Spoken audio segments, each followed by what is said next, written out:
Exactly. Welcome, everybody, to yet another Saturday Scripts Live. Thank you very much for joining us.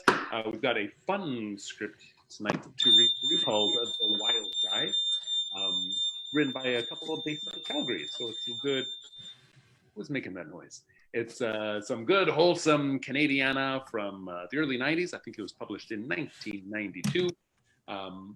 Fun little script. Four-hander, and it deals with this. It takes this light, funny approach to the idea of men discovering masculinity. What does the modern man look like, and how difficult of a question that is to answer, for better for worse? Because let's face it, masculinity was in a mess for the longest time. And it was good that has been falling apart, breaking apart, and it's just been really hard, I think, for us to redefine it, which I think is okay too, because personally, I don't think there needs to be a large emphasis on boxing people into definitions. But the question is good, the seeking is good, discovering what exactly masculinity should mean for a person. That's a good question for any guy to ask, to grapple with. And I think, the script does a fun job of just looking at some of those tropes and what it looks like in the modern world. So that is the script that we have for you today. We've got the wonderful Mr. Tim Webster reading the role of Stuart, Mr. Daniel. How do I say your last name, Dan? Pesh? Pichet. We got Dan. And you're reading the role of Randall. We've got Mr. Ben Dewick reading Andy, and Mr. Sean Buckles reading the role of Robin. Without further ado, let us jump into our script for today.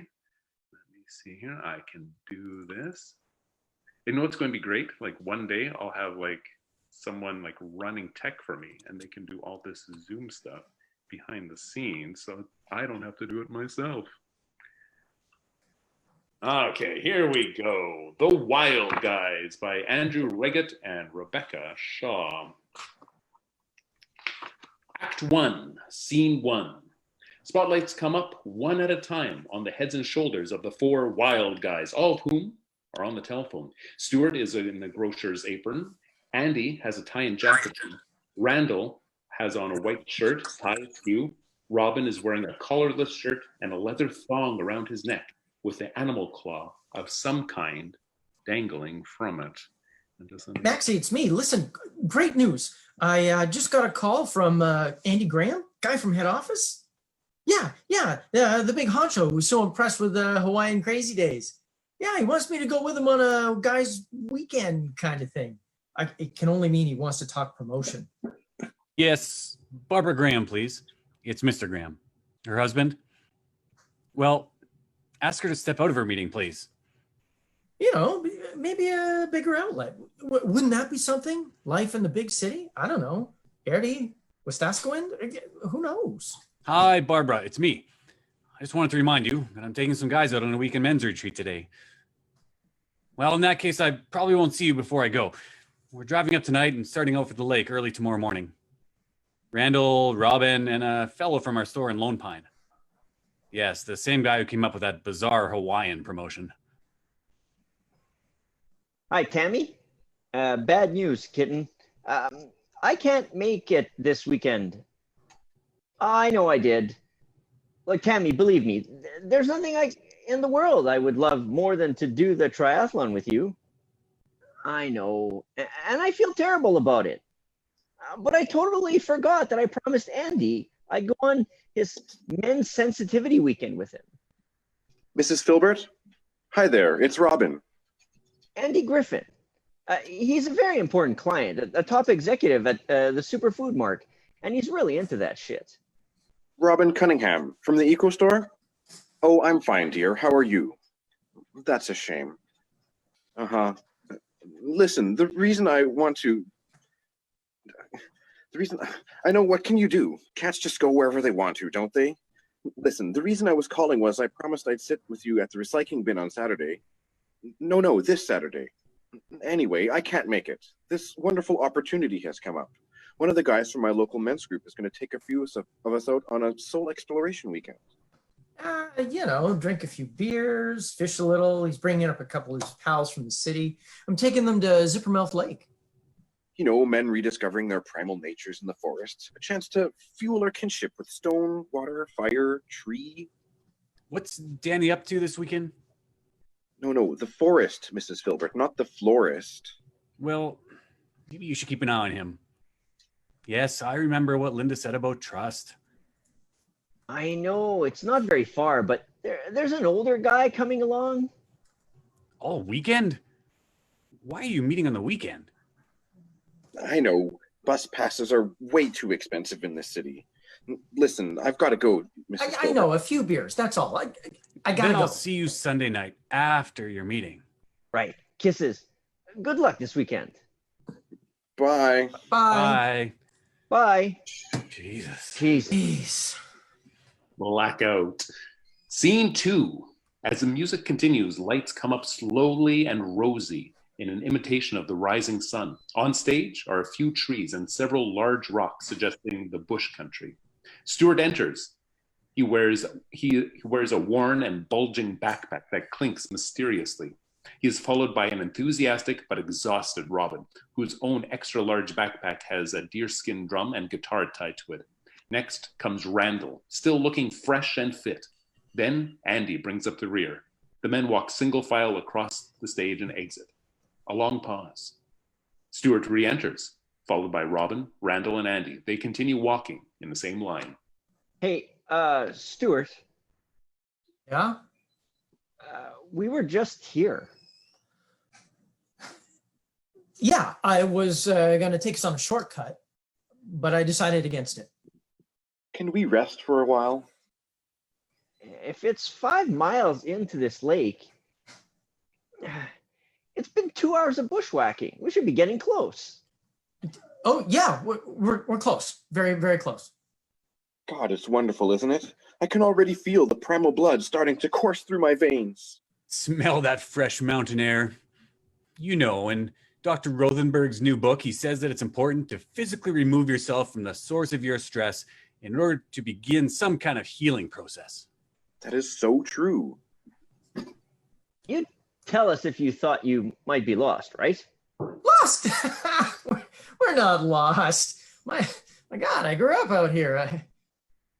Not that I wouldn't consider moving. I mean, if the right opportunity came up. And this lake, this Zippermouth Lake, you've been there, right? Well, not me personally, but I got real clear directions from my buddy Rick. Fishing's supposed to be fantastic. That's why they call it Zippermouth Lake. Only 5 guys know about it. You don't want lots of people making a trail in here and fishing the lake out. No, we wouldn't want to have a trail to follow. I feel good, Whew! The city just beats the masculinity of a guy, but out here you can feel the warrior standing up in you, the wild man starting to stalk back there in the old subconscious. You know what I'm thinking? I'm thinking, why don't we start doing some body work? I mean, let's get right into it. My brother does body work. He's got a shop in Red Deer. That was not the kind of body work I meant. Anybody want a beer? It's 8:30 in the morning, Stu. Yeah, time's a wasting. I'm talking about physically preparing the body for a spiritual journey. Meditation, chi, self-massage. Do you know what I'm talking about? Self-massage. Yeah, right.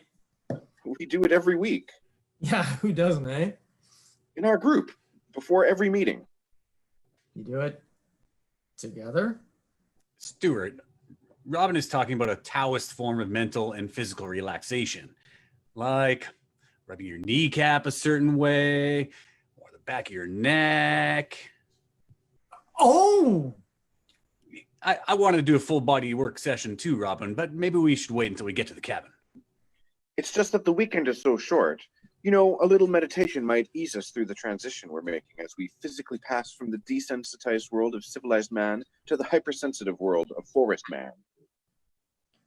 What? Just a quick centering exercise, Andy. Well, if that's all right with everyone else. Randall?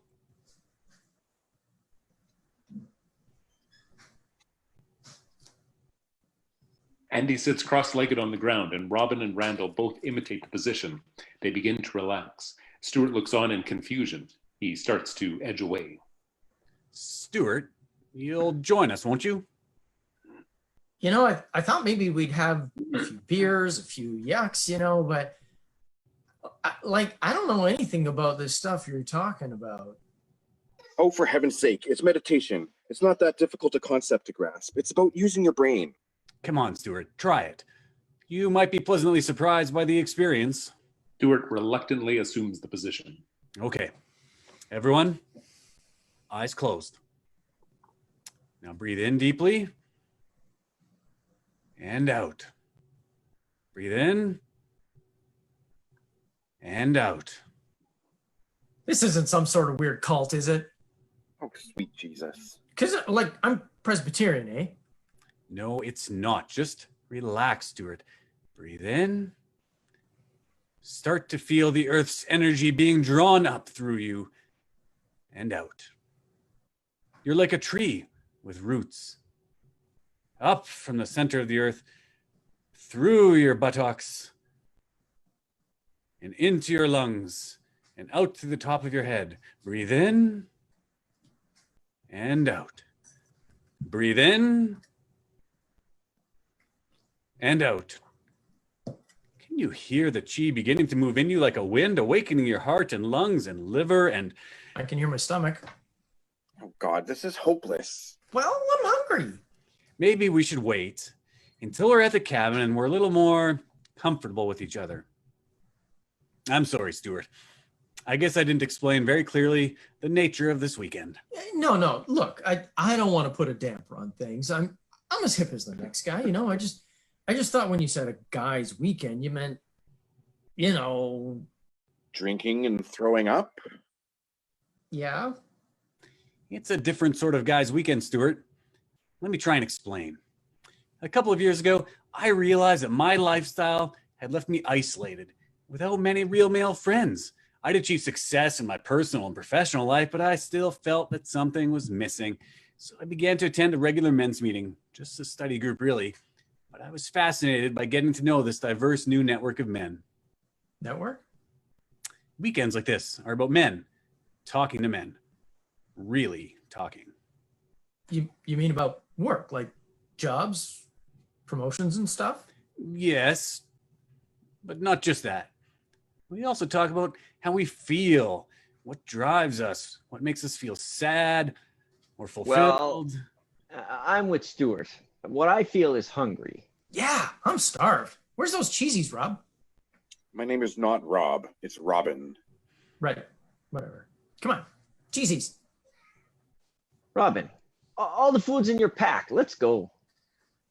Well, I didn't want to spoil the surprise, but I guess I have to. I didn't bring any food. Aha. That's very funny, Robin. Now, make with the cheesies, okay?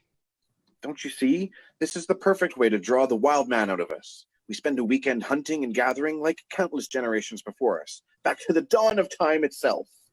This is something we should have discussed as a group, Robin. Jeez, all he brought was beer! We can smear the blood of our prey on our faces, become one with the spirits of the forest. Our prey? I don't know about the rest of you, but when I get hungry, I get cranky. It's all the stress of your city life. The body work will help with that. I can think of one kind of body work that will help. See? Already the primal male aggression is asserting itself. This is going to be a great weekend. Blackout. Scene 3. Lights up to reveal a slightly different arrangement of trees and rocks. It's midday. Randall, Robin, and Andy kneel downstage center, looking over the edge of the stage. Music fades. Randall holds a string over the edge. A safety pin is attached to the end. They are fishing. There's a big one. Hey, he's coming closer. Hold it steady now. Don't you think you should jig it up and down a little? I will. Shh. Come on, you beauty. Bite that safety pin. Stuart enters, zipping up his fly. He looks around and casually picks up Robin's guitar. He thinks for a minute, then hammers out the first few chords of an old rock and roll song. He's not very good. Randall, Robin, and Andy leap about a foot in surprise. Stewart notices his audience is not totally enraptured by the song. He puts the guitar down guiltily. Randall yanks the string back petulantly. Sorry. Great. We find the one fish in this whole creek, and our fearless local guide decides to give a concert. I know we lost the fish, but look how we were pulling together, striving towards our common cause. Don't start with that shit, Robin. If it hadn't been for you, we'd be having a pleasant hike instead of rooting around for something to eat like a gang of yuppie hobos. On top of that, I don't think he knows where he's going, Andy. Sure I do. We're almost there. We go through this rock slide, then around the shoulder of that mountain. It's right there. Honest. It's interesting, isn't it? How the lack of food brings out our more aggressive side. He's so goal-oriented. It's not as though I haven't been provoked. I understand. It's natural. Men are often in situations where they have strong feelings.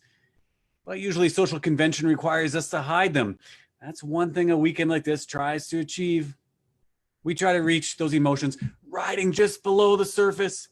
Anger, fear, grief, loneliness. Look, all I want is a cheeseburger. But you can't have one, and that's the point. How do you normally express anger? I beat the crap out of someone on the squash court. And you shake hands at the end, but the source of your anger goes unexpressed. I was kidding, Andy. It may come out in the way you pursue a legal case, or in the way you drive home, or worst of all, and I'm not saying you do this, but we often take our anger out on the people we love. You're talking about some kind of vague, generic anger here, Andy. Anger about what? It's difficult to know what the anger is really about. Look, I'm not a psychologist, but it's something we all grapple with in our own way. The expression of anger has been socialized out of us. But what do we do with that energy? We transfer it. We transfer it. I think it was a rhetorical question, Robin. You say you're angry about the lack of food, but really you're angry at your absent father. You're furious that he didn't initiate you into the world of men and that you were robbed of your own myopathic heritage. Look, I agreed to come along on this weekend, but I'm not crazy about Dr. Freud over here playing clinical psychologist on me. Still hanging on to that macho resistance. Especially when Dr. Freud wants to smear blood on his face and dance around a fire. We're not actually gonna do that, are we? Randall, you came on this weekend to indulge me, right? Important client. You didn't want to turn me down. No, it's not like that. But, you know, deep down, you wouldn't have lost me as a client. You also came here for another reason, didn't you? Well, it sounded like this was going to be fun. But is fun a means or an end? Does it matter? Why did you come? Okay. My girlfriend wanted me to go on a triathlon. Jeez, really? She's 22. 22? I mean, every weekend it's something else, you know? Scuba diving, mountain biking, windsurfing. Shit, a triathlon? 22. All I could think of was, great, here's one I won't have to do. I was looking forward to relaxing and healing up. I was hoping for bacon and eggs, steaks fried in butter, baked potatoes and sour cream. What is that, quest for cholesterol? I'm 39 years old. It's tough to hold down a job and keep up with her. Why do you have to keep up? Because if I don't, I'll lose her. Wait, I just remembered. I brought the talking crystal. I went to an anger workshop last year at Mendocino, and the talking crystal really helped. A talking crystal? The idea is the speaker holds the crystal, and as long as he holds it, no one interrupts. Then you pass it on. After a while, I swear the thing gets hot to hold. It's so full of psychic energy. We're already talking, Robin. Yeah, but we didn't ritualize the space first. Whoa, that's some rock. I thought you were seeing someone in your firm. Judith? Yeah, well, that didn't turn out to be a very good idea. I think we were too similar. In age? A little below the belt there, Andy. Exactly. It's a classic. Fear of mortality. You keep getting older, but your girlfriends stay the same age. There's nothing wrong with a little fear of mortality. Know what I mean, Robin? Below the belt. I understand the stress of the legal profession can be very hard on relationships. Yeah. Well, maybe we should keep looking for this cabin so we have a little more time for hunting and gathering. So, where'd you find this rock anyway? Perks. Blackout. Scene 4. Lights up. It is still midday. The movable scenery has been altered again. Music fades. Enter the 4 intrepid hikers, filing wearily across the stage in this order: Stuart, Robin, Andy, Randall. I can't believe you did that. Look, Robin, he's been saying he's sorry for 2 hours. Can you just drop it? It cost me $450. Just put it down, to take a pee. Oh, sure. He puts down a $450 crystal on a scree slope. Well, it's a bunch of rocks. They all look the same. We lost a whole hour looking for that crystal. Maybe we could cut our losses here. I had a lot of psychic energy invested in that thing. It's a rock. A rock. If you paid $450 for it, that's your fault. Stop whining. God, I'd go home if I knew where the hell I was. Robert Bly held that crystal once. Look, Robin, Stuart has apologized. Be gracious about it. Put it behind you. Stuart notices something on the ground ahead of him. He kneels down, hunter-tracker style, to examine it. Hey, what's this? What? Sorry. Technical issue. Screensavers. Yeah. Sorry. Sorry.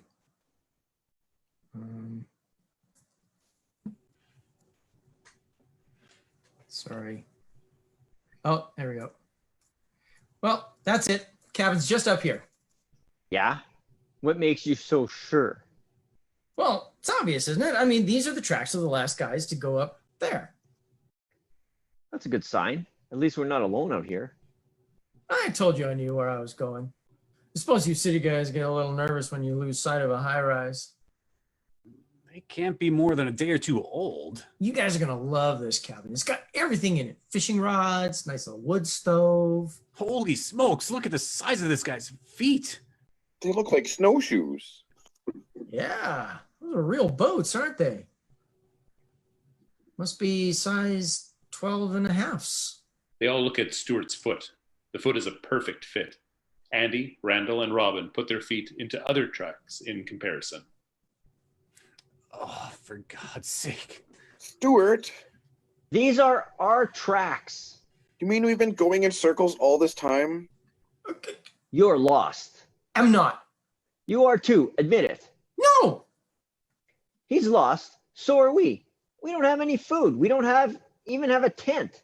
Or a crystal. And what if it gets dark before we find this cabin? Maybe I took a sort of the long way around, but we're not exactly lost. How could we be more exactly lost? In what possible hypothetical way could we be more thoroughly or precisely lost, in your opinion? He's a lawyer, isn't he? Okay. So we're kind of lost. Oh. The lake should have been back there. I don't know. Rick's directions were a little vague. You didn't feel like you could share that with us earlier when we might have been able to help? Well, I didn't want you guys to think that. What, that you have the wilderness instincts of my neighbor's Shih Tzu? Come on. It's got to be around here somewhere. Stuart leads the 3 others off in the same single file. Blackout. Scene 5. Lights up. The stage is now predominantly rocks. The 4 wild guys walk on in single file along the very edge of the stage, as if along a high rocky ledge. They're all a little bit nervous, but Randall is positively terror-stricken as he shuffles along sideways, his back against a rock wall. I'm telling you, Stuart, it gets narrower. We just have to get around this shoulder, and then it's a straight drop down to the valley. Oh, God, don't say it like that. I don't think we should go any further. It'll be all right. We have to keep going. I've read about things like this. They're called terrain traps. You walk in all right, but you can't get out. Come on, Randall. We'll go a little farther and see where this takes us. He's already told us where it takes us. We crawl on this cliff face until we fall off and drop into the valley. Well, we can't just stop here. We have to keep going. No. I'm not going any farther. You know what I think? What? I think you're scared. Scared? Yeah, scared. Well, I'm not. All right. So what's the problem then? Yeah, Randall, what is it? I just have a thing about heights, that's all. What? Think you're gonna fall off and go splat down there on those rocks? Splat? It's a matter of perception, Randall. This ledge is easily what? 6 feet wide, maybe more. Whoa. Oh, for God's sake, Stuart, stop clowning around. Imagine a 6-foot wide hallway in your office building. Do you think you could walk down that hallway without bumping into the walls? Of course I could. In fact, most hallways are only about 4 feet wide. A hallway this wide would seem a luxury of open space in most office buildings. I wonder how long before you hit bottom. Just imagine you're going down a wide hallway at work. Right. With a 500-foot drop to my left, a potential rock slide to my right, and Jethro Bodine for a guide. You probably have time to write your will on the way down. If you can't visualize yourself doing something, you can accomplish it. All you have to do is close your eyes and picture yourself. I am not closing my eyes. Fear is something that's constructed in your own mind. A perception of danger even when none exists. None exists. What do you call falling 500 feet and being dashed to pieces? And by the same process, fear can be deconstructed as well. God, this would be just too ironic. What? To die falling off a mountain on a men's sensitivity weekend. If my father were here, he'd be laughing his head off. No one's going to fall, Randall. But I am interested in the connection you make between your fear of heights and your father. Yeah. Do you think this is an appropriate topic under the circumstances? Come on, Randall. It's better if you can talk about it. Yeah, the ones who aren't scared can help the ones who are. It would be almost worth it to. Oh, look, he moved. Maybe this means we're ready to go. How about it, Randall? Okay. Let's just go slowly, all right? Great, we're ready. Finally. Stuart turns, takes 1 step, stumbles, and falls off the stage. Stuart! Blackout. Scene 6. Lights up. Stuart is off stage. Andy, Robin are on their stomachs looking over the edge of the stage where he fell. Randall still has his back against the wall and is petrified. Can you see him? Stuart! Help! You're kidding. He's alive? He's on another ledge about 30 feet down. Help! Stuart, are you all right? Yeah, I think so. Are you sure? Check your ankles for fractures or sprains. I'm okay. Just get me out of here. Find something solid to hold on to. And don't move. Rope. We need a rope. Don't look at me. I didn't think we'd be climbing K2 this weekend. Andy? I didn't bring one either. What are we going to do? I know. We could take off our bootlaces and tie them together. You want to dangle a 180-pound man over a gorge with our bootlaces? Or we could tie our clothing together and make a rope like that. No, I've seen it in a movie. It'll work. Look, even if we make a rope long enough, Stuart will start climbing it and pull us all over the edge. Randall's right. Even if we could hold him, he might lose his grip and fall. At best, he'd be killed. At worst, he'd be maimed for life and sue the last nickel out of all of us.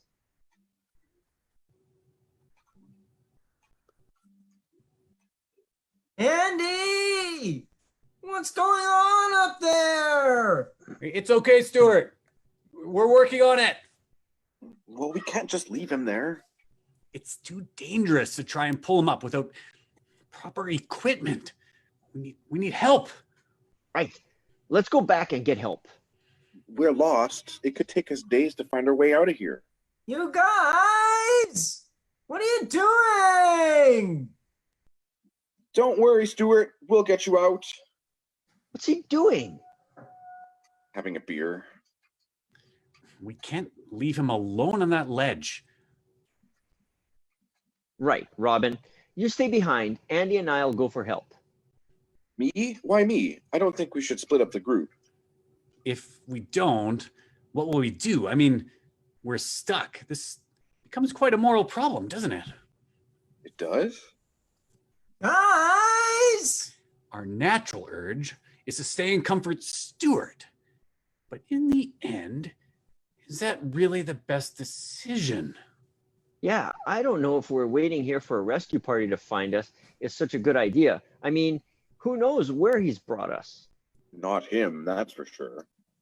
If we try to save him ourselves, we become culpable if our attempts result in harm. On the other hand, if we go in search of help and something happens to him while we're gone, well, either way, there is a certain complicity for us in whatever happens. It's true.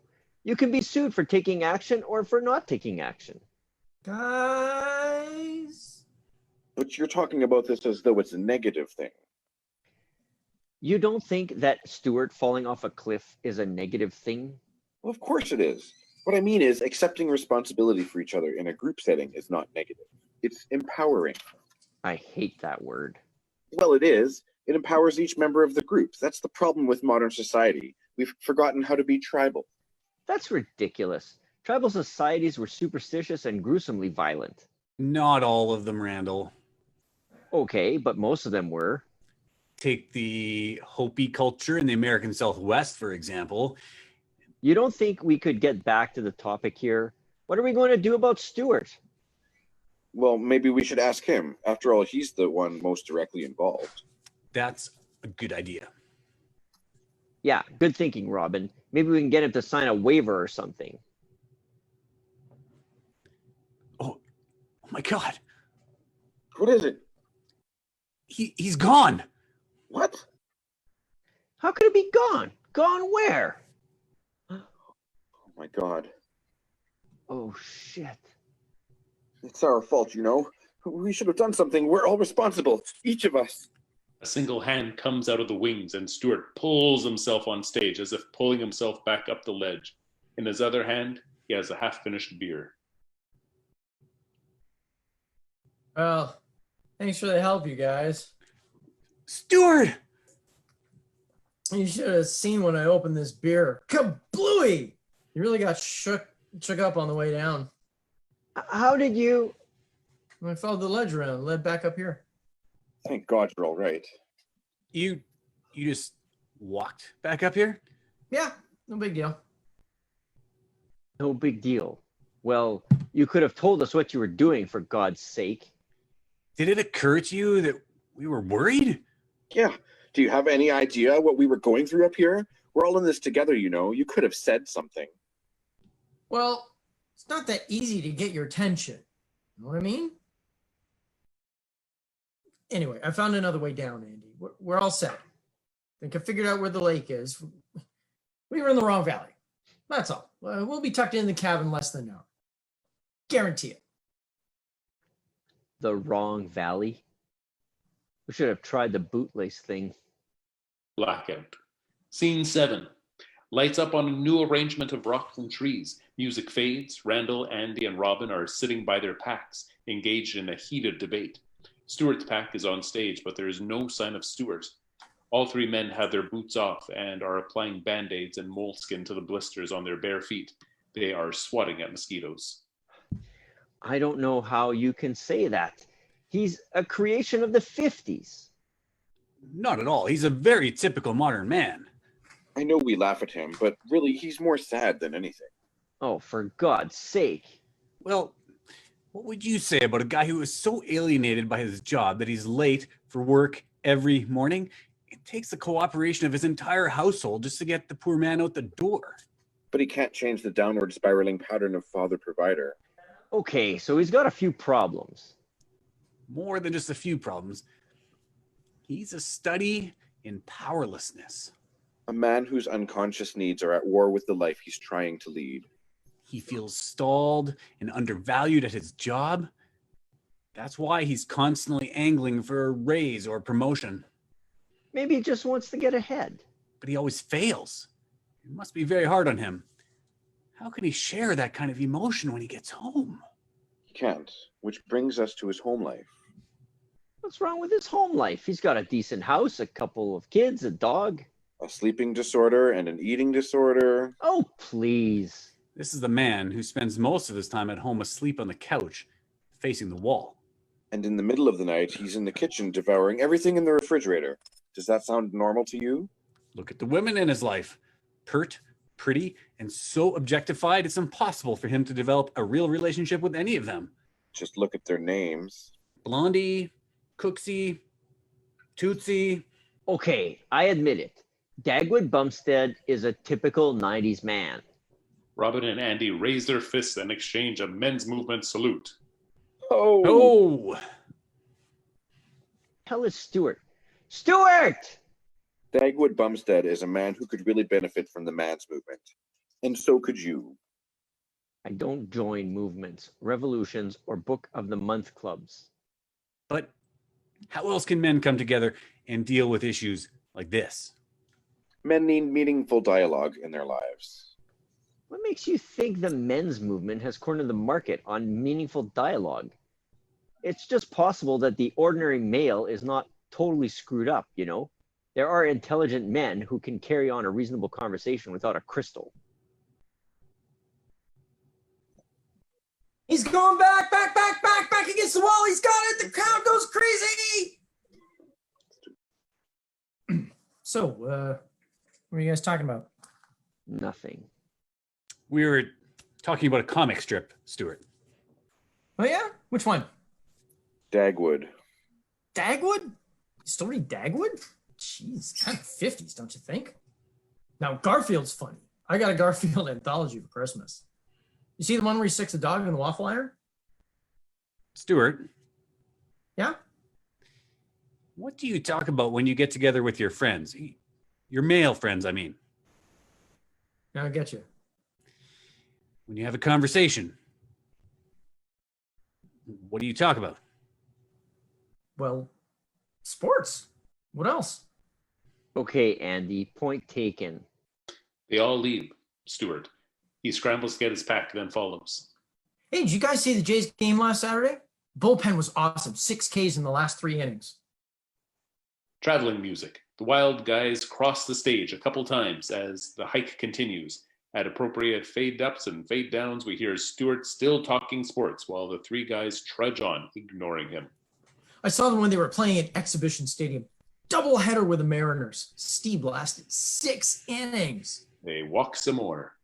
I was at the game when Dave Winfield nailed that seagull. Walk, walk, walk.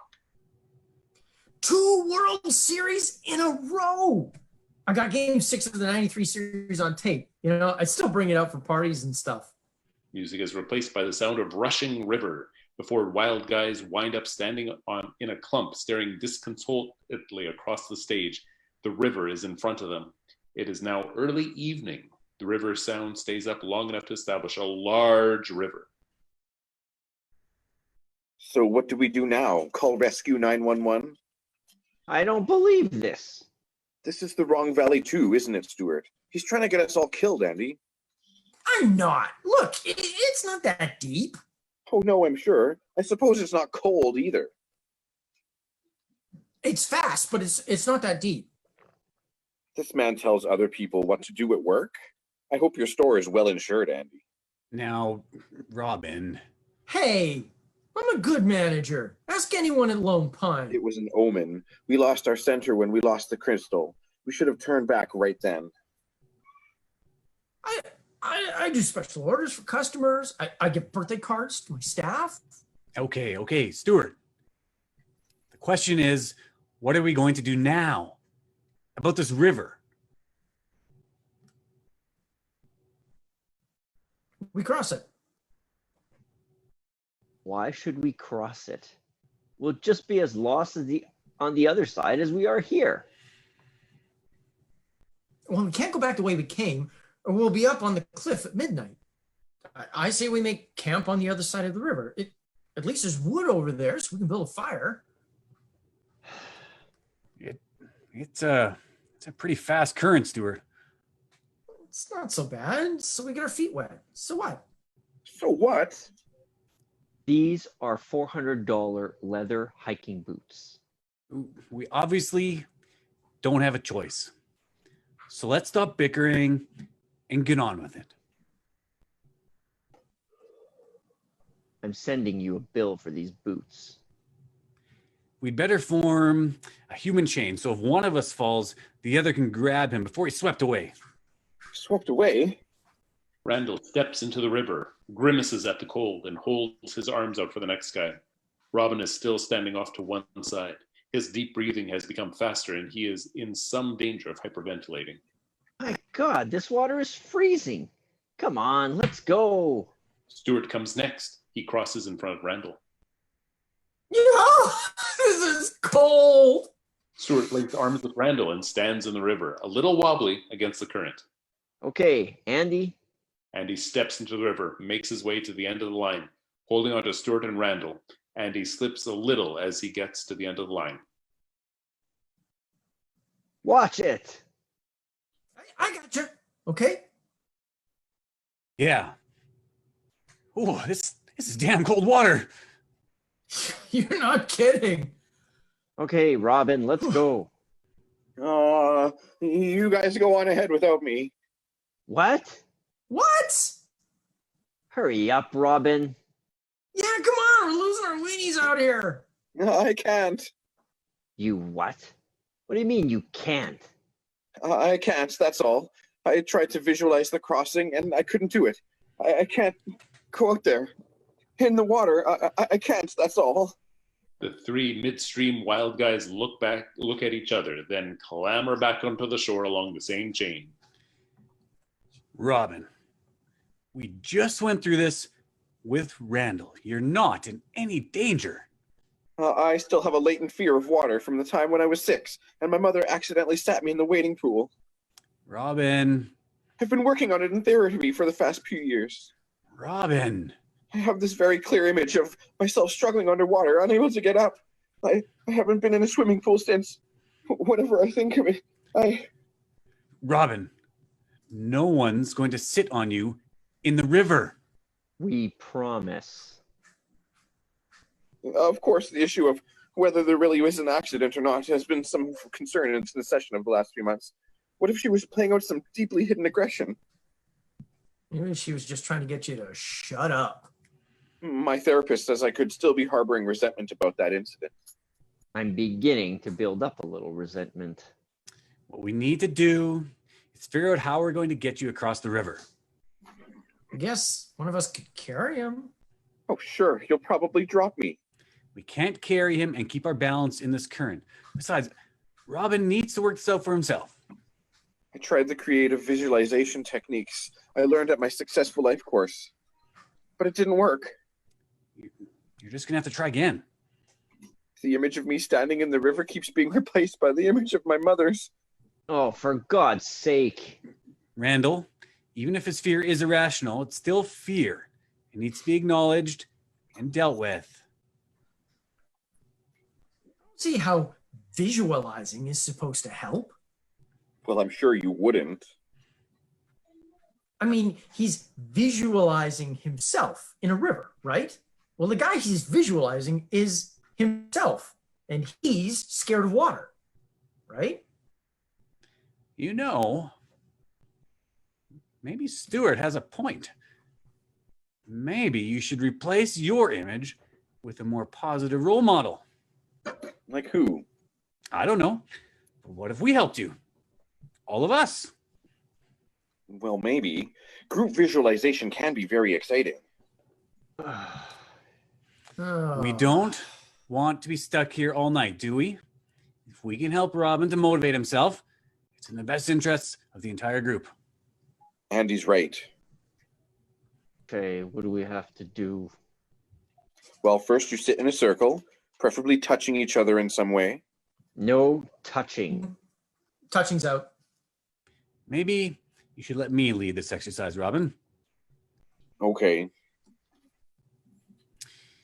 We need to find a common image. Someone strong and courageous, confidently stepping into the water. Like Roy Rogers? Sure. Why not? He had a horse. Trigger. Visualize him without Trigger. Imagine Roy standing beside a raging river, tough, unshakable. Robin straightens up and is beginning to be transformed by this vision. Hey, remember in Lonesome Dove when they had to cross the river? Stuart. And that guy gets into the nest of water snakes. Then they start wrapping themselves around him, going up his pant legs and biting him. Stuart. Oh, that was so cool. Snakes? Forget about the snakes. Let's get back to Roy Rogers. Jesus, Stuart. Hey, I'm just learning to visualize. Okay. Let's try it again. Okay. Roy Rogers. Roy Rogers. Rogers. He's wearing a big white cowboy hat and a red bandana around his neck. I see him. He strides up to the water's edge and steps in. Yeah. Okay. He takes one step at a time, firmly planting his boot on the river bottom, barely acknowledging the river's current. All right. I can see it. Now, in that mental picture you've created, substitute yourself, Roy Rogers. Stuart. Come on, Robin. You're wearing your hiking shorts and rough, tough t-shirt. You step into the river. Ah, it's cold. Good, good. Of course it's cold, but you're Roy Rogers. You don't care. You walk all the way across, never hesitating once. Hey, what if the river parts in front of him, just like in the Ten Commandments? Let's not get carried away, Stuart. I can see it. I can visualize it. I see me crossing the river, fearless and brave, tough and unshakable, just like Roy Rogers. Okay, quick, let's go. Group hug. What? What? What? Group hug. Come on. No way. We still need to confirm that solidarity we visualized. No way. I'm starting to lose the vision. Robin? Come on, you guys. It won't kill you. I'd like to get across this river sometime today. I'm losing it. Okay. Andy, Robin, and Randall group hug.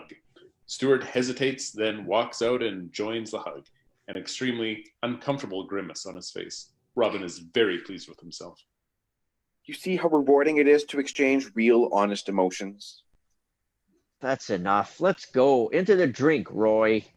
Robin looks over at the river, takes a deep breath, then strides into the river. He gasps a little from the cold, then stands, arms outstretched. Come on, you guys. Let's move him out. God, I wish my analyst could see me now. Blackout. End of Act 1. Act 2, Scene 1. Sound, rain falling steadily on plastic. Lights up. The four wild guys crouch despondently under a tarp. It is dusk. Stuart suddenly smells something. He looks down, grimaces, then takes off his hat and waves in front of him. Robin gets a whiff, gives Stuart a withering look, and shifts over a little closer to Randall. The odor travels domino style down the line. All three of them look at Stuart. There's water running down the back of my neck. You're not the only one who's wet, you know. I don't understand what possible reason there could be for bringing a tarp that's full of holes.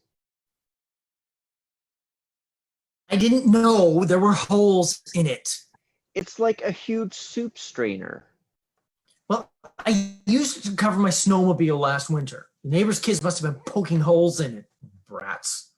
Come on, you guys. Let's try to stay positive. Yeah, at least I thought to bring one. There's always something positive if you look for it. A spoonful of sugar helps the medicine go down. Yeah, I'll admit, it's a simple notion. At least Mary Poppins had an umbrella. But it's so easy to get stuck on the idea of failure and not be able to move past it. You have to try to and put the bad things behind you and just get on with it. You know what I could go for right now? One of those sub sandwiches we have in our Deli Delight section at the store. Don't talk about food, Stuart. Can't help it. I'm hungry. It's amazing how debilitating the male fixation on failure can be. Most of us are so success-oriented that our lives are completely out of balance. And your men's group keeps you balanced? Not by itself, but it's a step in the right direction. I don't know. Isn't it all kind of embarrassing? Only when you feel threatened by it. There's something I wanted to try this weekend. Something we often do at our men's meeting. This might be just the time for it. I asked each of you to bring a poem. Andy. Something with personal relevance. Why don't we read them? Are you sure we should do this now? I can't think of a better time, Randall. It'll keep our minds off our stomachs. I don't know. Come on. It's poetry. It'll raise our spirits. Tell you what, I'll go first. The poem I selected is by Rumi. Rumi? Excellent. Oh, yeah. Are you familiar with Rumi, Stuart? Well, He had a roomie once at camp. Rumi was a 13th century Persian poet. oh, yeah, right. He's fantastic. We do this thing sometimes when we're drumming. We'll be in this big circle drumming away like crazy, and in the middle of the circle we'll put up a book of Rumi poems. Then all of a sudden we'll stop. Like, everyone will just stop for no particular reason, as if we're somehow deeply in tune with each other. Anyway, someone will take the Rumi book, open it randomly, and read the quatrain on whatever page it happens to open. Wow. And that's legal? It's amazing how often the poem relates directly to what's in that person's psyche. The poem that finds you by accident is often the most revealing. Believe it or not, I opened the book randomly before I came on this weekend, and this is what I found. Are we supposed to drum while you read? That won't be necessary. Keep walking, though there's no place to get to. Don't try to see through the distances. That's not for human beings. Move within, but don't move the way fear makes you move. Well, that was certainly Amazing. ambiguous. If you were a little more open-minded, you might actually get something out of a poem like that. What about you, Stuart? Did you bring a poem? Yeah, well, kind of. You brought a poem? Yes. Except, when you said to bring a poem, I didn't think you meant, like a serious poem. It doesn't have to be serious, Stuart. Read it for us. Okay, I memorized it. Beans, the musical fruit. For God's sake, he said something with personal relevance. This has personal relevance. The idea is to celebrate the poetry of our life, not to judge it. Okay, I'm sorry. You're right. Beans, the magical fruit. The more you eat, the more you toot. The more you toot, the more you fart, the more you blow your pants apart. Thank you for sharing that. He obviously doesn't understand what poetry is. Maybe you're just not open-minded enough, Robin. Besides, it doesn't go like that. It's the more you toot, the better you feel, so let's have beans for every meal. No way. There's also, so lift your leg and let him squeal. That's not the way it goes. No. It's blow your pants apart. That's how my dad taught me. It doesn't matter. Maybe it's a cultural thing, like where you were brought up. That's not how it goes. Robin, you brought a poem. Why don't we try yours? Okay. I brought a real poem.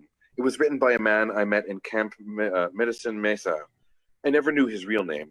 I only knew him as Frog. It's called The Quest. Searching for the path to facilitation, for the father's initiation, for the wild man within, for the pointy thrust of the horned god. Thrusting. I hear the owl calling my name. Boy man. Feelings more than feelings. The circle of men makes fast work of dysfunctional codependency. But what? aha! Exactly. I don't get it. That's because there's nothing to get. It's so easy to be critical, isn't it, Randall? Yeah, Randall, I bet you didn't even bring a poem, did you? It's much harder to venture something of your own. To open up a little and be genuine for a moment. At least I brought one. Well, as a matter of fact, I did bring a poem.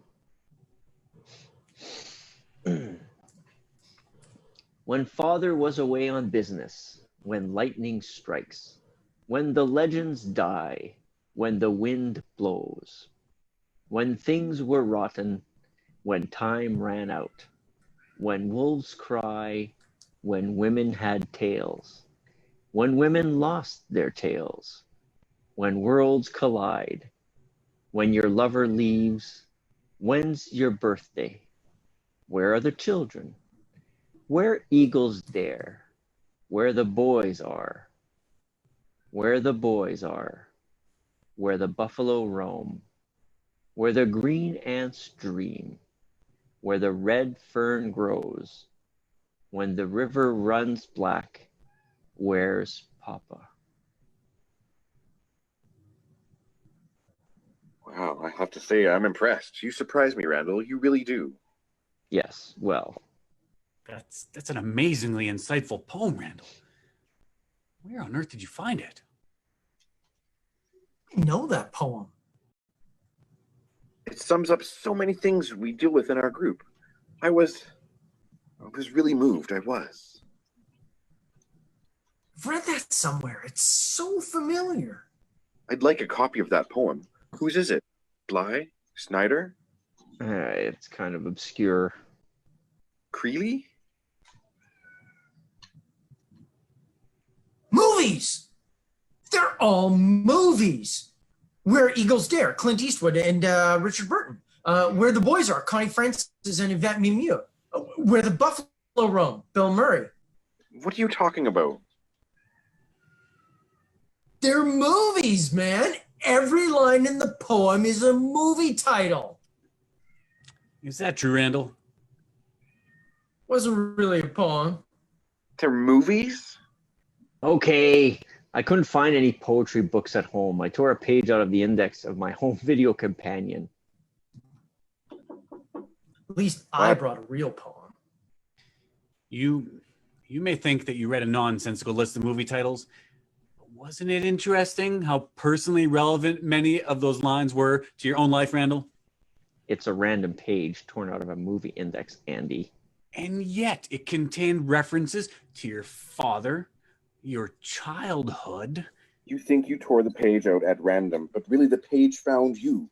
It's your inner child crying out through your subconscious. Where's Papa? How much more direct can that be? Hey, you know what I think? I think it's quit raining. Oh, right. About time. What's important about poetry is how it touches our lives. My poem, as you called it, is no more meaningful or personally relevant than Stuart's. Oh no? No, my poem was a joke, that's all. Not unlike the idea of Stuart guiding this hike. He's jealous because he's the only one who didn't bring a real poem. That's okay. I understand. A good manager needs to stay focused on positive aspects of every situation. Oh, please. Do you know what your problem is, Randall? Yes, I'm wet and hungry. You close yourself off to the creative forces at work in the universe. You'll never have a truly creative experience because you've got all these barriers up. Jesus, Robin, would you just... All right, you guys, that's enough. Look, we're all tired and wet and hungry. Let's do something about it. We've probably got an hour's worth of light left. Let's fan out and see if we can find something to eat. What are we looking for? Free-range chickens? We can look for berries, edible shoots. Robin, you must have had some idea of what we're going to do for food. Yeah, absolutely. All right. Well then, let's go. Did you hear that? What? It was the wind. Didn't sound like the wind to me. What if it's a bear? It's not a bear. Come on. But it might be a bear. Remember that anthill we passed? Any number of creatures could have done that, Randall. Whatever it was big and had big claws. Like a bear. Bears don't come into this terrain at this time of year, so there's nothing to worry about. It's not a bear. Andy knows about bears, and he says it's not a bear, so it's not a bear. Right. Okay, let's go. Right. Okay. You coming, Stuart? Out there? You go ahead. I'll look for food around here.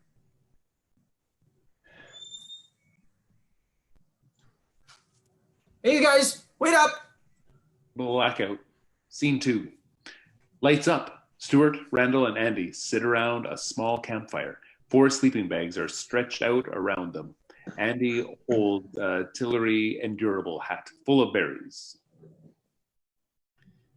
It's just I thought the idea was we would pull the berries we picked and then divide them up. And that's just what we were doing. Yeah, except Stuart was standing right beside me, grazing in the bushes like a bull moose.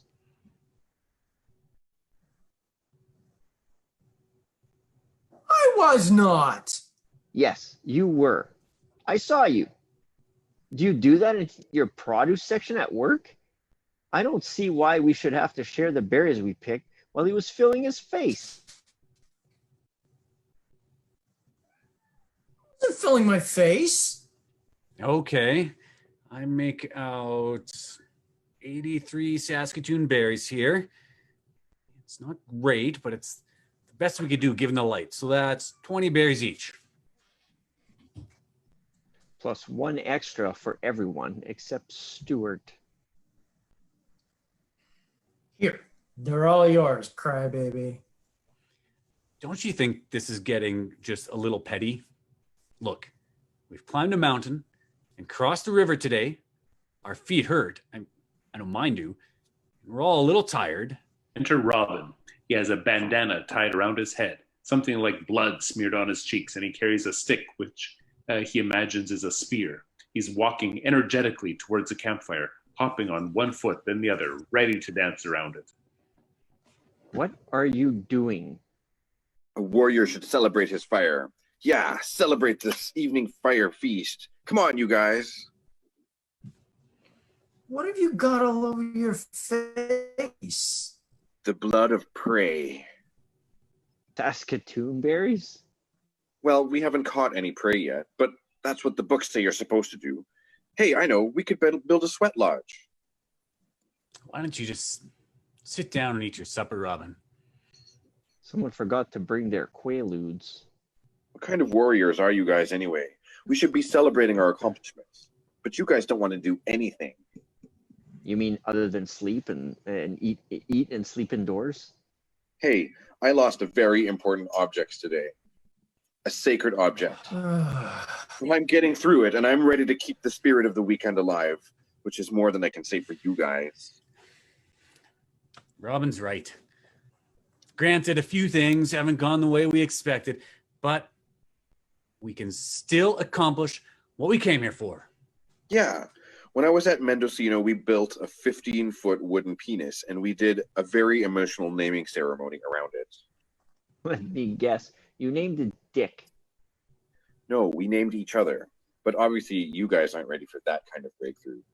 I'm definitely not. I'm trying to pass on the benefit of my experience in the tradition of male oral culture. Who wants another beer?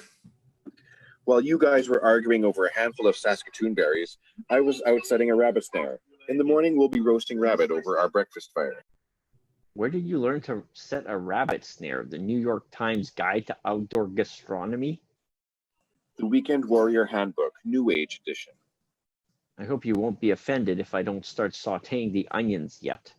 Anyway, bunny breakfast or not, I think we should just forget about looking for this cabin and concentrate on finding our way back tomorrow. Go back? Oh, I see. I think it would be prudent to make an effort to get home. Good thing you didn't go on that triathlon with your girlfriend. It's not a sport for quitters. We could still find the lake tomorrow. How many more valleys are we going to try, Stuart? When the going gets tough, the tough run for their BMWs. Robin? The real-life challenges we're facing do present us with a unique opportunity. A man's true character emerges under pressure. The pampered lives we lead in the city never give us the opportunity to explore that aspect of ourselves. I mean, who are we? Really? The Four Stooges?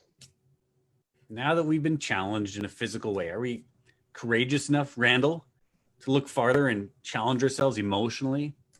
I'm sorry, Andy, but all this navel-gazing gives me the willies.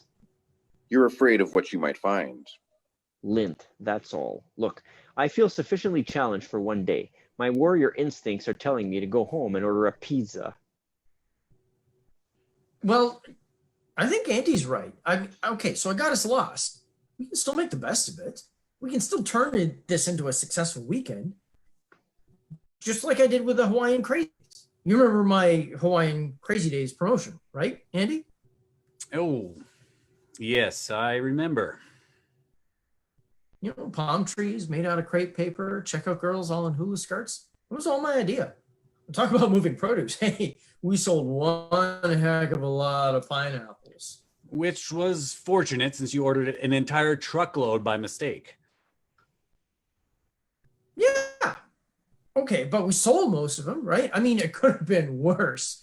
I really think it shows I'm ready for more responsibility.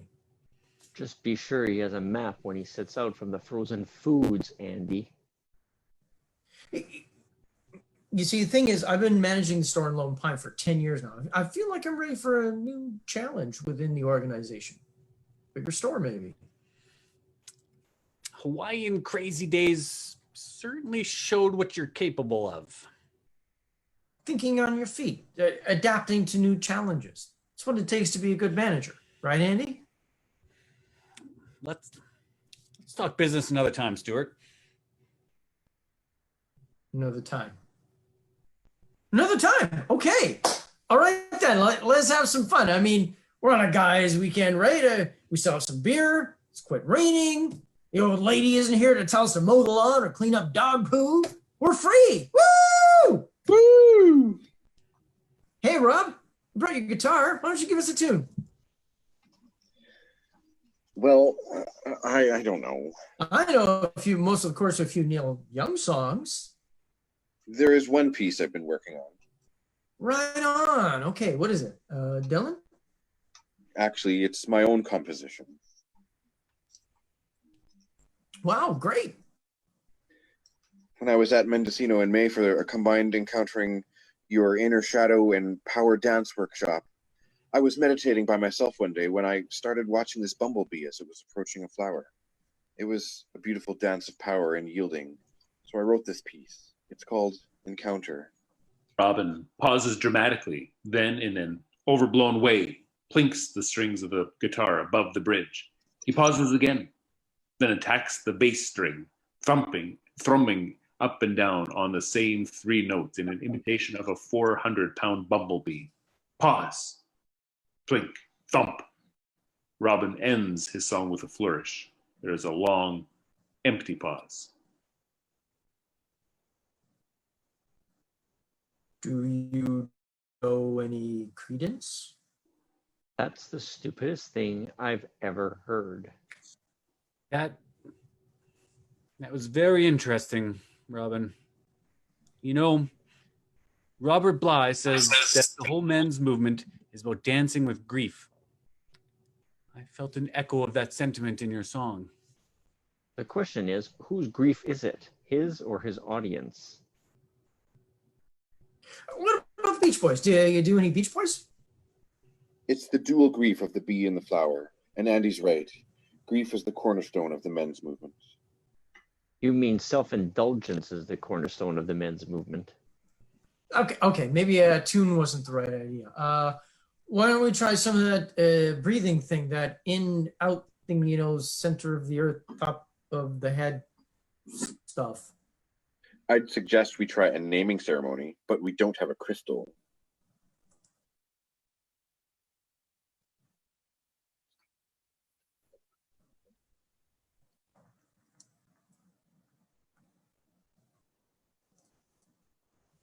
Stuart takes a rock off the ground and hands it to Robin. We can't just use any old rock. It has to be a conductor, a spiritual vessel. He holds out his beer bottle. Well, how about this? Kind of like a crystal? You want to imbue a beer bottle with psychic energy? Oh, come on, Rob. It's just a symbol after all. Well, it's sort of the same color as your crystal. I mean, sometimes you see things in it. Oh, good. We're going to have a psychedelic experience with the beer bottle. Well, what do you think, Robin? Do you want to try a naming ceremony with the beer bottle as a substitute crystal?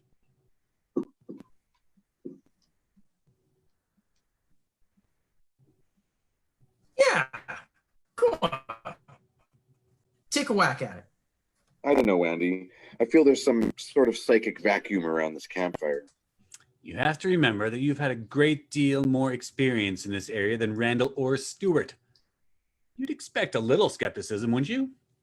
I suppose. Neither of them knew much about visualization, but we tried it and it was very successful, wasn't it? That's true. Sure, you're the expert on all this. We're the stupidest Philistines. So tell us, what's a naming ceremony?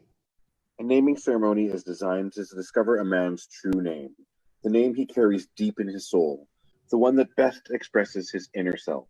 What's yours? Roombos with rabbits?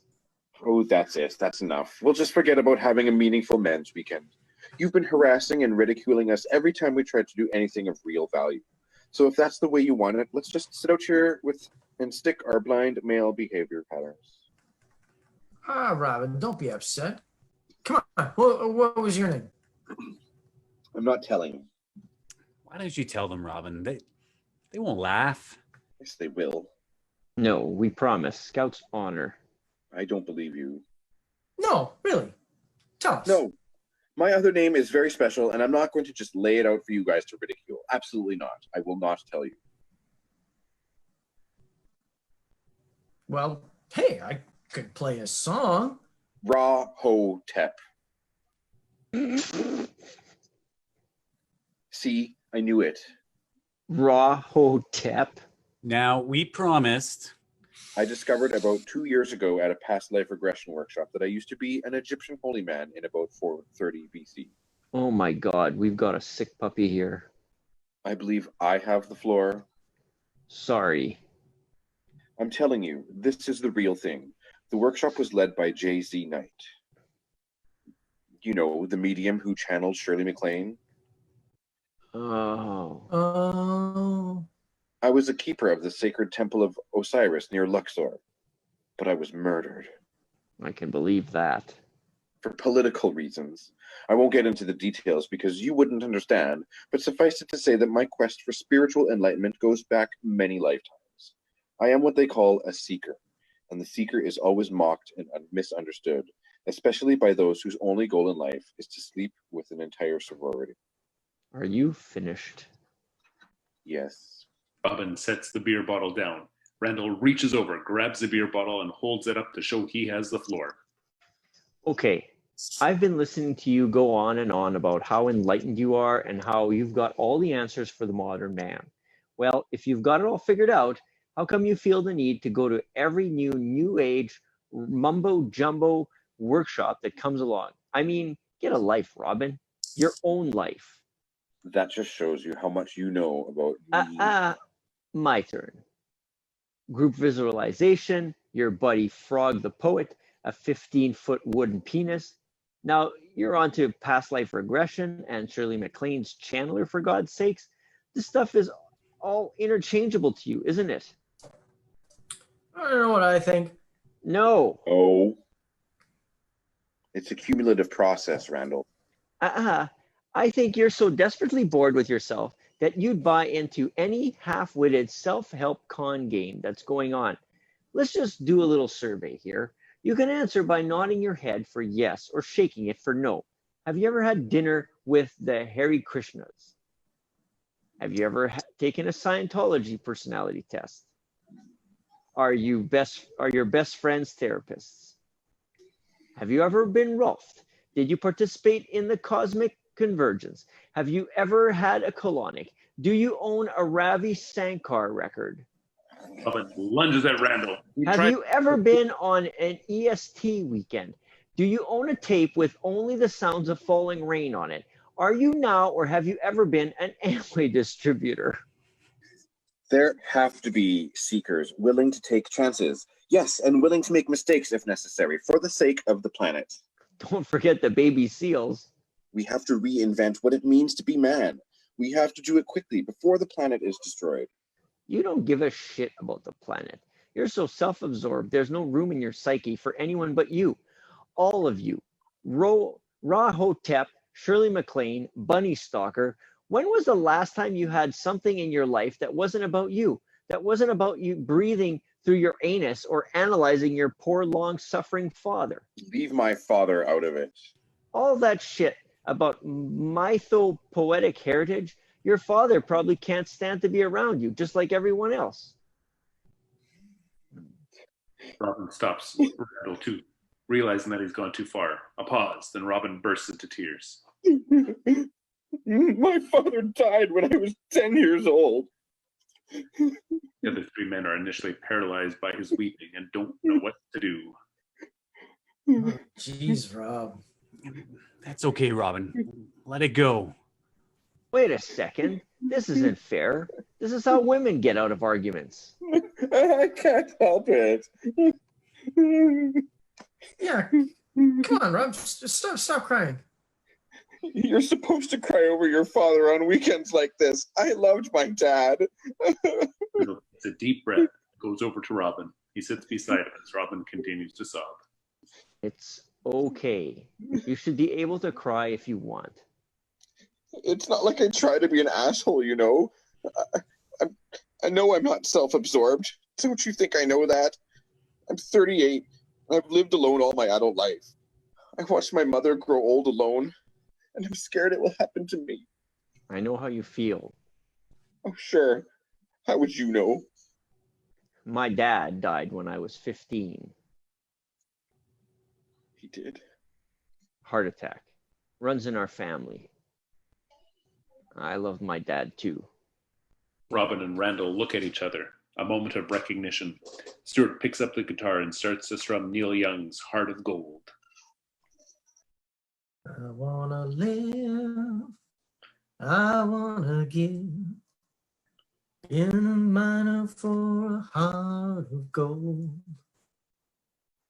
It's these expressions I never give. Everyone joins in. It's a soulful rendition, which each of them manly trying to hit the high notes, just like Neil. They keep me searching for a heart of gold.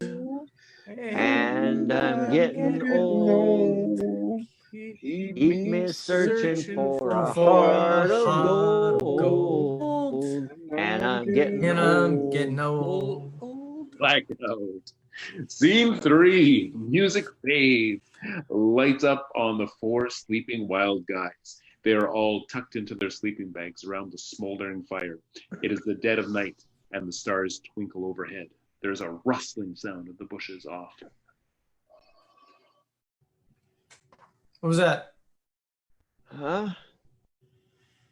I heard something in the bushes. Something out there? Shh, listen. It's a rabbit. I caught a rabbit in the snare. All right. Well, you better go and get it. I could go get it in the morning. It might be suffering. Yeah, you better go and, finish it off. Stuart, do you want to go? You're sort of a northern guy. Sorry, I only work in produce. You better go and check it out, Robin. I hate to think of that poor little bunny garroted in the moonlight, thrashing his little cottontail back and forth. Remember in The Godfather when Luca Brasi... Okay, I'm going. We're not gonna put bunny blood on our faces, are we? No. Where did you meet Robin anyway? He showed up at our men's group one night.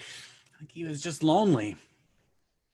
I know he's a little hard to take at times, but I like him. I like his sincerity. Oh my God! There's no bunny. You're no bunny till somebody loves you. It's a bear. Oh, jeez! I hate bears! Where's my spear? Where's my spear? I hate bears! I really hate bears! Are you sure it was a bear? Oh yeah, it's a bear. It's really big. It's right out there. It's probably a grizzly. A grizzly? Why didn't you tell me we were in grizzly country? I didn't know, okay? I suppose it could be a bear. It's a bear. I really hate bears. I really hate bears. I really hate bears. No one said anything about us being breakfast. I really hate bears. I really hate bears. Hey, now, calm down, all of you. It's most likely just the common black bear. They're nocturnal feeders. He's probably looking for berries or an anthill Or a late night lawyer snack. Okay, we'll build at the fire, and he'll move on. No trouble. He's coming closer. Yeah! No! Blackout. Lights up on the 4 wild guys sitting nervously around the campfire. No one has been able to go back to sleep. Now they're all holding sticks sharpened into spears. I feel like I'm a weenie roast. They're spears. Think of them as spears. All right. A Cro-Magnon weenie roast. Spears are better than nothing. Oh, sure. How would you know? This is the guy who was trying to get out of offing the bunny. I hate bears, I really hate bears. There's nothing to worry about. With all the noise you guys made, that bear is probably 5 miles from here right now. I don't see you giving up your spear. This is kind of a primal moment. And I didn't bring a camera. I mean, here we are, a group of men, hunters, huddled around our fire for protection while wild beasts prowl in the darkness. Bear went right past our tents when my wife and I were camping at Sylvan Lake. Maxie was scared out of her mind. Oh, God, I really hate that. Actually, Robin's right. Most remnants of our instinctual behavior go back to times when we dwelt in caves and had to compete for shelter with bears. This is a very archetypical situation. I don't even like camping, You live up north, people expect you to be like Grizzly Adams, build your own log cabin, trap your own clothing. I mean, geez, I live for my VCR like everybody else. Bears are principally vegetarian. Even if the bear was still around here, which it's not, there's no way it would attack 4 men around a fire, Stuart. Unless it's a grizzly. They're crazy. They hunt people. I'm sure it's just a black bear. Yeah? Well, what if it's a black bear with rabies? You never know, eh? Maxie just freaks out if she even thinks there's bears around. Not like you. No, I'm not scared of bears. I just hate them. Me too. I'm not scared of them. I just hate them. What about you, Robin? Are you scared of bears? You're damn right I'm scared of bears. Are you kidding? Do you realize that... Ow. No, I'm not scared of bears. I hate them. Three guys grin at each other and they start tapping their sticks in unison, louder and louder. Yeah. We aren't scared of bears, but we sure hate them. Yeah. Randall starts a chant that Robin and Stuart join in on. We aren't scared of bears, but we sure hate them. We aren't scared of bears, but we sure hate them. We aren't scared of bears, but we sure hate them. What about you, Andy? You hate bears too, right? No, I really like bears. I'm not afraid of them either. I respect them, but I'm not afraid of them. They all stop tapping their sticks. Jesus. But I liked what you were doing just now. Acknowledging the fear you have in common by denying it in a ritualistic way. Keep going if you want. Somehow we've lost the spontaneity of the moment. Men have been taught to suppress fear. It's equated with courage in our culture, but nothing could be farther from the truth. For modern men, the expression of their deepest inner fears may be the single most courageous act of their lives. So you're not scared of bears, but you're scared of something, right? Everyone's afraid of something. So what is it for you? Well, I'm afraid of women. Did your analyst tell you that? Well, yeah, but it's true. I don't know how to behave with them. It's just a matter of self-confidence. Women want you to act like you know what you're doing, even if you don't. I get so confused. I can't seem to keep a relationship going. The last time I was with this woman, Lorraine, she's a regular customer down at the Eco store. Every time she'd come in, we'd have these great conversations over the crushed glass bin. But it still took me over a year and a half to work up the courage to ask her out. We'd go to this cappuccino bar, and I'm so nervous. I knock down 3 double lattes, and I'm like hovering 6 inches above the stool. After a while, she gets this glazed look in her eyes. Hasn't returned one of my calls since. I don't know. Maybe I try too hard. I guess you don't have that kind of problem. I used to be married. I didn't know that. Yeah, for 7 years. And It didn't work out. what happened? I was fast tracking, making good money, staying out a lot after work. You get so you think you're invincible, that the world is there for your own personal benefit. You think you'll never have to regret anything you do. 25-year-old paralegal.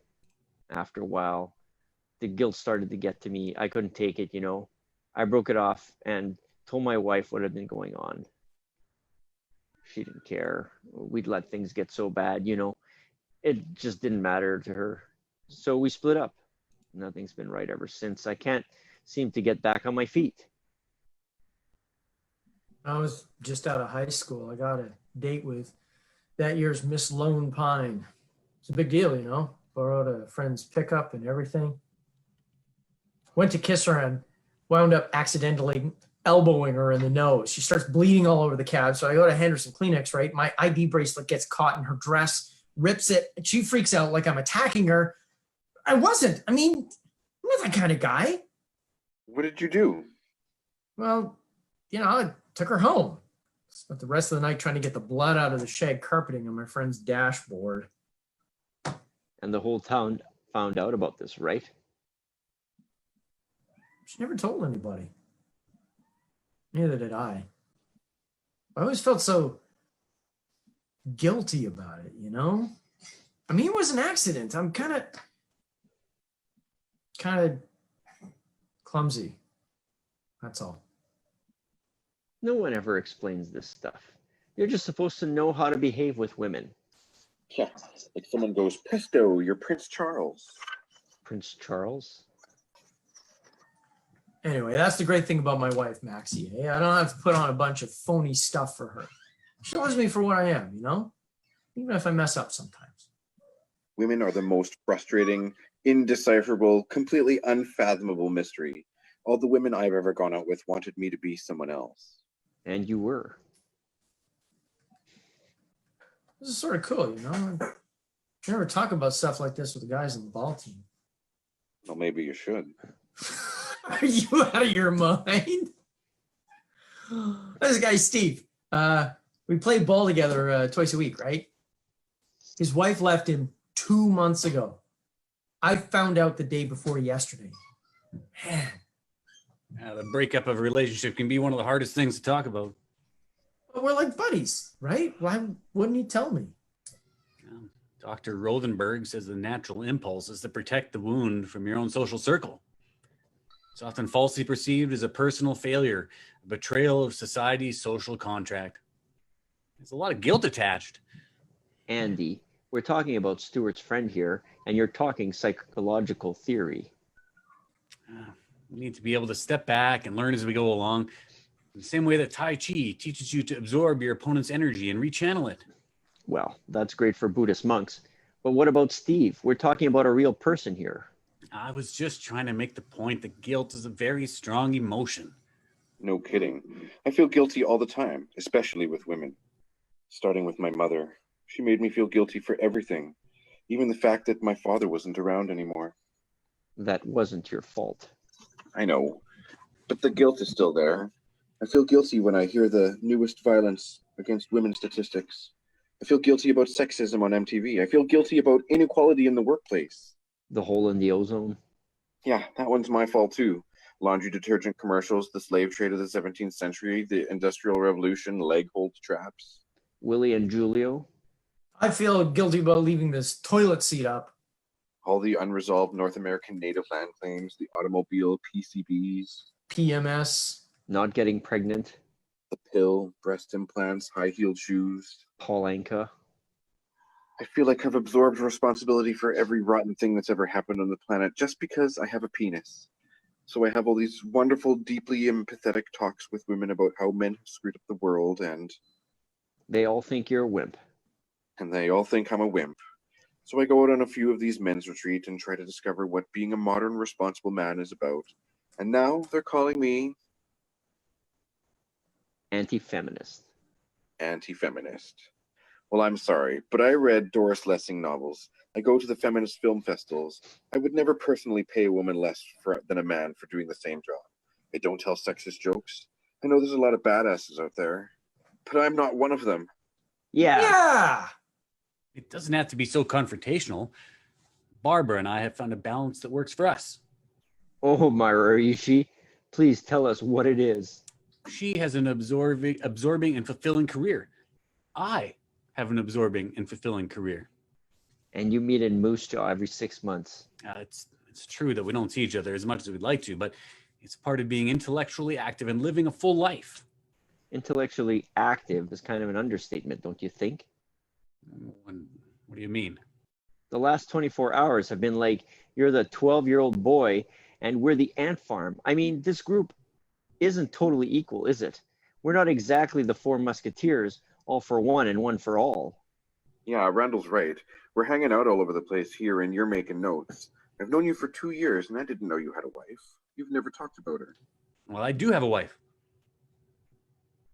I have a teenage son as well. You have a son? So you're the absent father that Bly talks about? How come you didn't bring your own son? Nah, he couldn't come. Why not? What about quality time? How come you brought us out here and left your own kid at home? Nah, I couldn't bring Danny. Why not? He's on probation. He's not allowed out of the city.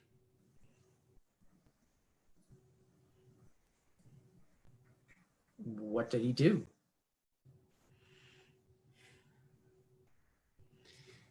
He vandalized a graveyard.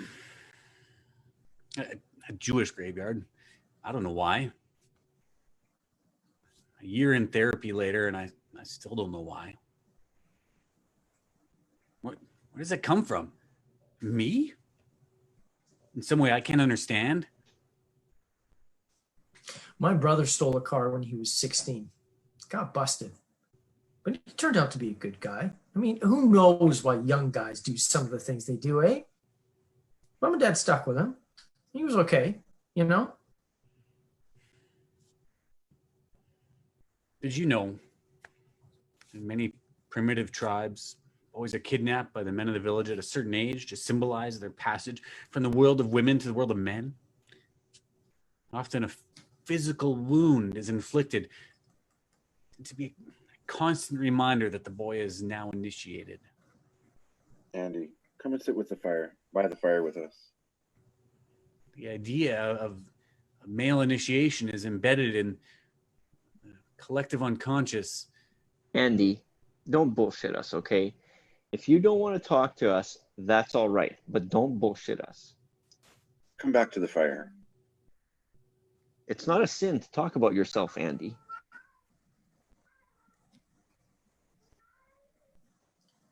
Look, you set up this whole weekend so we could get in touch with our feelings. But, like, you're the only one not doing it. How come? I don't think I know how. I think you do.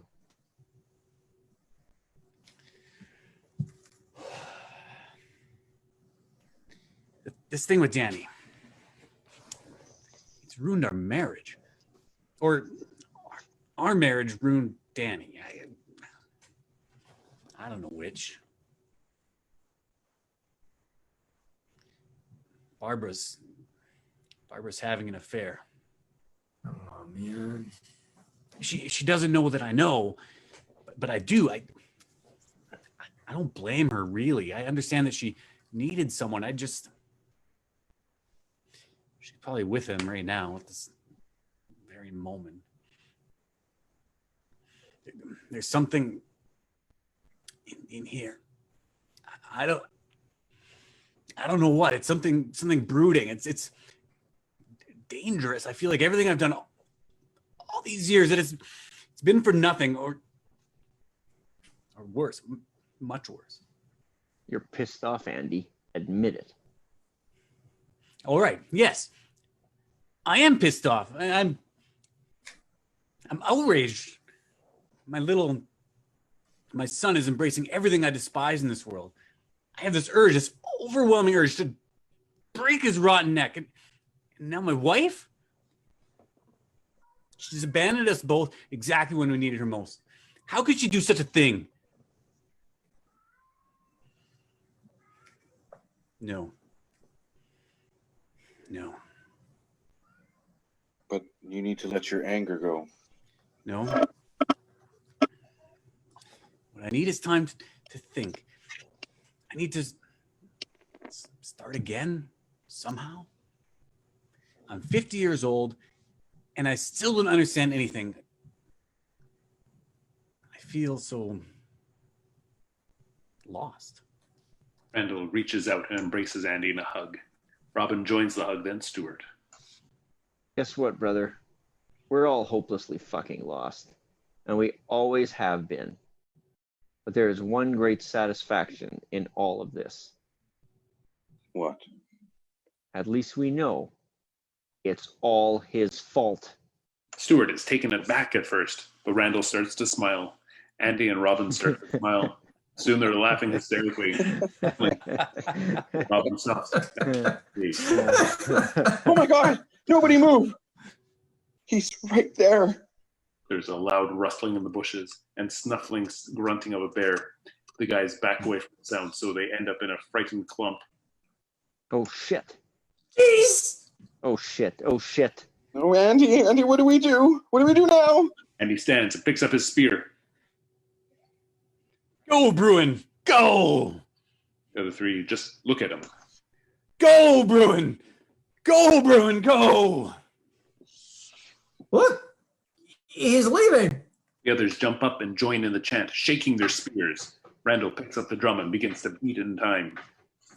Go, Bruins, Go, Bruins, go! Go, Go, Bruins, go!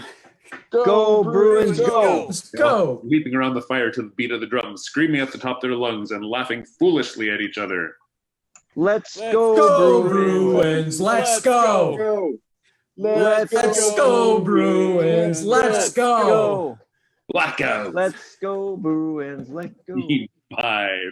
Lights up. Music fades. It's morning. The wild guys, minus Andy, are lying in their sleeping bags. Stuart wakes up first. Hey, where's Andy? Probably communing with nature somewhere. Oh, my back is killing me. I haven't been this stiff since I owned that stupid futon. Andy? You out there? Geez, Stuart, let the guy relieve himself in peace. Andy's pack is gone. What? He couldn't have gone far. I mean, it's not like he knows the way home.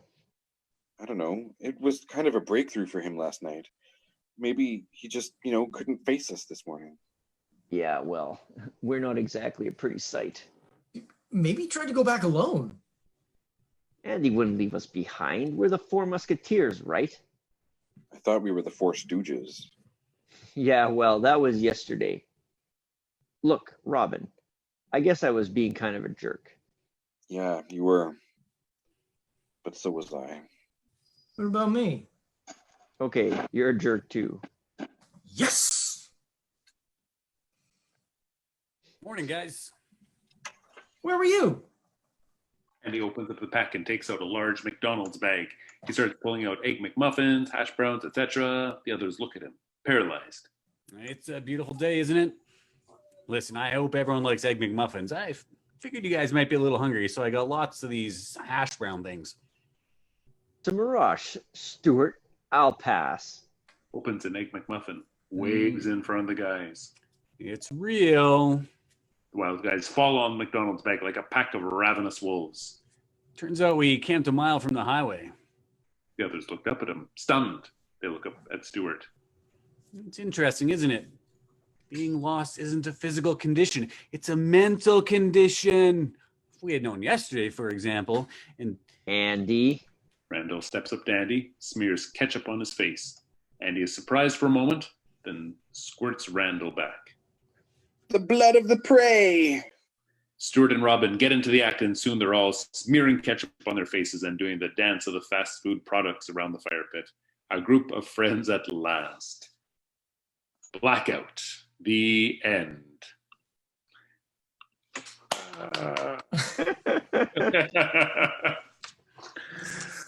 Yeah, there you go. The Wild Guys by Andrew Wreggitt and Rebecca Shaw, featuring Tim Webster, Daniel Peach, Sean Buckles, and Mr. Ben Dewick. Thanks so much, guys, for going on this journey with us and bringing this fun script to life for us. It was a good time. I really appreciate it. Thanks for the invitation. Yeah, I kind of wish we'd been able to follow along with the Facebook and see what people were saying as we went along. But yeah, I know, right? I'll have to go back and check. I'll also be putting this up onto the Real Live Entertainment YouTube channel. So if you need a link to it later on, then we'll have it there. But yeah, it was a good time. And we've got some more good times planned for the next few weeks as well. Next week, we're going to be, where's my list here? Oh, I've lost it off to the side. There it is. So next week we are reading Doubt. This is a wonderful, amazing script, 45-minute, one act, four-hander. Was also at the same time made into a movie with Philip Seymour Hoffman, Rachel McAdams, and Meryl Streep. This beautiful parable of a play, they call it. So that's going to be a really great time. Got some great readers lined up for that. And then the following week, The Importance of Being Earnest. Looking forward to that. That's going to be our largest cast yet for these Saturday Scripts Live. That'll be 9 people on the feed for that. So just really looking forward to that. It's going to be loads of fun. So that's our script for today. Thank you so much for joining us, everybody. and hopefully we'll see you all again really soon. So you guys all take care, and we'll see you next time.